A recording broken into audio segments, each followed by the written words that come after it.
Welcome back, friends. Today we're coming to you from the great outdoors. We are going to do things a little different. We're going to read a little nonfiction. So, there's a little person in the background. So today I'm going to read you a story about coral reefs. It's starting to get nicer out and it's beautiful, and all I can do is I can picture myself at the beach. So we're going to read about coral reefs today, okay? And Scholastic is letting us do this because Scholastic is amazing and Scholastic has the best books ever.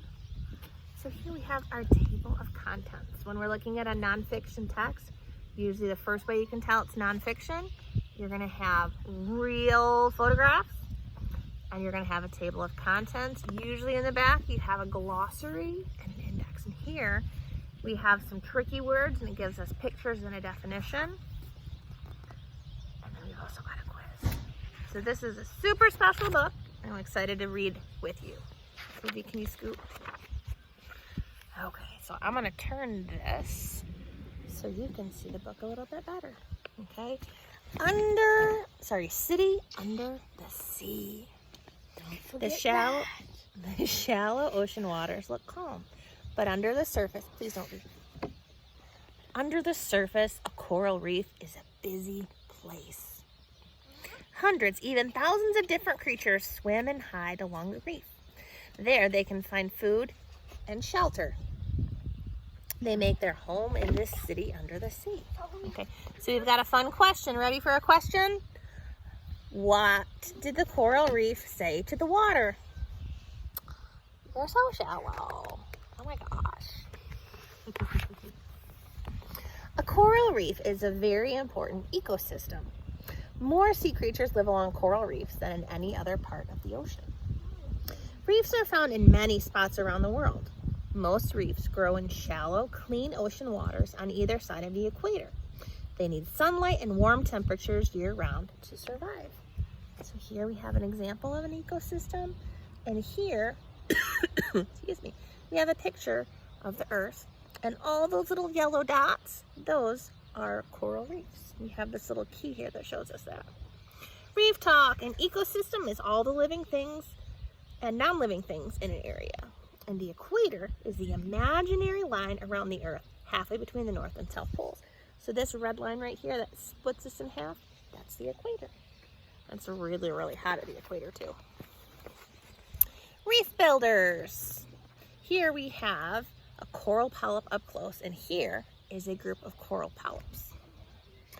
Coral reefs look like they're made of rock, but in fact, they are groups of animals called corals. Each coral group is made up of many separate coral polyps. In reef ecosystems, there are two types of coral, hard and soft. Only hard coral polyps form reefs.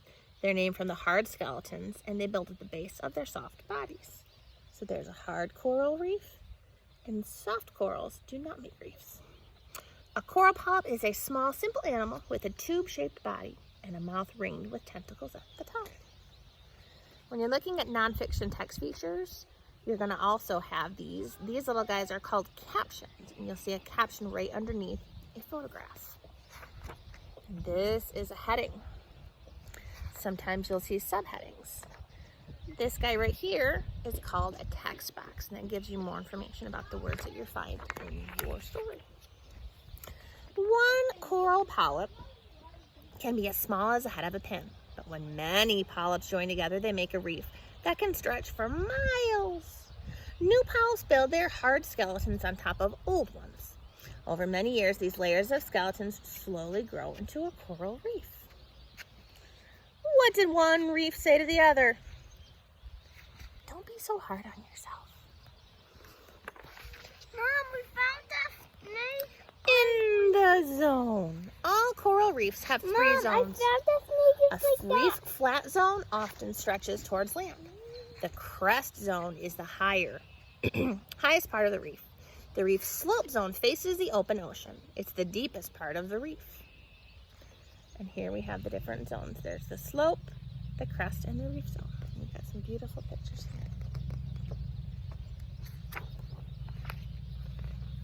here. Neighbors on the reef. Creatures big and small can be found on reefs around the world. Sea stars travel slowly along the reef surface. Giant clams rest there too. Tube sponges stretch from a reef like a small chimneys. Seahorses wrap their tails around pieces of coral. Sea turtles swim around reefs, and eels